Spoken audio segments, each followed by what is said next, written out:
আজকে বানাবো লুচির পুরপিঠে। হ্যাঁ, এটাকে লুচির পুরপিঠেও বলতে পারেন, আবার সূর্যমুখী পিঠেও বলতে পারেন। সূর্যমুখী পিঠে কেন? কারণ এটা দেখতে অনেকটা সূর্যমুখী ফুলের মতো। তার জন্য প্রথমে নিয়ে নিলাম ময়দা, ময়দার মধ্যে দিলাম নুন। এখানে আপনারা চাইলে একটু ভালো করে বেশি করেও ময়াম দিতে পারেন, আমি অল্প করে দিয়েছি, দেখানো হয়নি। এবার জল দিয়ে যেমন আপনারা লুচি করেন সেরকমই ময়দা মেখে নেবেন, একটু শক্ত করেই মাখবেন। এদিকে নারকেল আর গাজর দিয়ে একটা পুর রেডি করে নিয়েছি। এবার কি করব দেখুন, একসাথে ছোট ছোট করেও বেলতে পারতাম মোমোর মতো, আবার আমি কি করেছি, একেবারে পুরোটা বেলে নিয়ে কেটেছি, কেটে ভেজেছি, দেখাচ্ছি সেই প্রসেসটা আপনাদেরকে। গ্যাসের মধ্যে প্যান বসিয়ে তাতে দিয়েছিলাম তেল আর দিলাম ঘি, কারণ এটা ঘি দিলে ভালো লাগবে তাই। এবার বড় করে একটা রুটির মতো বেলে নিয়ে গ্লাসে করে ছোট ছোট করে কেটে নেব, কেন, তাতে আমার সুবিধে হবে তাই। আপনারা লুচির মতো বেলতে পারেন, তারপর সাইজটা একটু বড় করেও করতে পারেন, সেটা আপনাদের ব্যাপার, কে কেমন করবেন। আমি তাড়াহুড়োর জন্য এরকম করে একটা একটা লুচির ওপর অল্প করে নারকেলের পুর বসিয়ে দিয়ে তার উপরে আরও একটা লুচির মতো বসিয়ে দিলাম। এবার আর কিচ্ছু কাজ নেই, শুধুমাত্র নকশা করা, যে যেমন পছন্দ করেন তেমন সাইডে নকশা করে নেবেন। আমি কেমন করিয়েছি সেটা দেখাবো। এবার দেখুন, সব সাইড থেকে সবগুলো সরিয়ে নিলাম, যেভাবে আমরা সাধারণত করে থাকি বাচ্চাদের লুচি পরোটা, ঠিক সেইভাবেই পাশ থেকে আমি সব কিছু সরিয়ে নিলাম।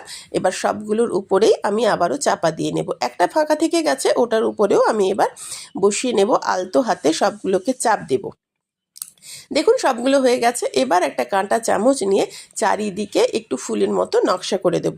এই নকশাটা যে যেমন ইচ্ছে করতে পারেন, আমি যেমন পারি, যেমন চেষ্টা করেছি তাড়াহুড়ো করে করার, সেরকম করে করে আপনাদেরকে জাস্ট দেখিয়েছি। ভালো লাগবে, করবেন একবার, সত্যিই ভীষণ সুন্দর, খেতেও যেমন ভালো আর দেখতেও কিন্তু ভীষণ সুন্দর লাগে এই জিনিসটা। হয়ে গেছে, কতগুলো দেখতে পেয়েছেন।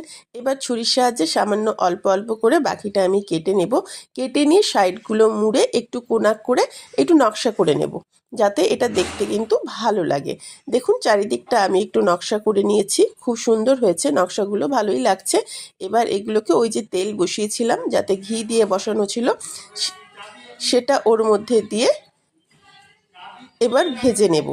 ভাজতে শুরু করেছি, দেখুন ভাজাটা হয়েছে, ভাজাটা, হ্যাঁ, এবার লাল করে ভেজে নেবেন যাতে একটু কড়কড়ে হয়। খেতে কিন্তু দারুণ লাগে, ভীষণ সুন্দর লাগবে, একেবারে জমে যাবে। আপনারা একবার বাড়িতে করবেন, হয়তো আমার মতো করেছেন অনেকেই, আমি করলাম তাই আমি আপনাদেরকে দেখালাম, কারণ আমি যেটা করি রান্না সেটা তো আপনাদেরকে দেখাই, আপনারা জানেন। একটু ভাজা হয়ে যাওয়ার পরে মাঝে দেখলাম তেলটাতে আরও একটা দুটো দিয়ে দেওয়া যাবে, তাই মাঝের তেলটাতেও আমি আরও একটা দুটো বসিয়ে নিলাম।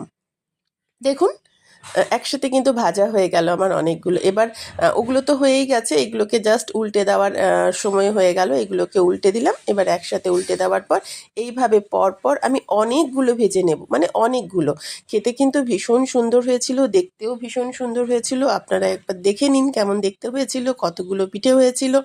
এগুলো যে খেতে অসময়ে বসে বসে মচমচ করে খেতে যে কি ভালো লাগে আপনাদের বলে বোঝাতে পারবো না। আমারও ভীষণ ভালো লেগেছিল, মেয়েরও ভালো লেগেছিল। আপনারাও একদিন করবেন বাড়িতে, দারুণ পিঠে হয় কিন্তু এটা।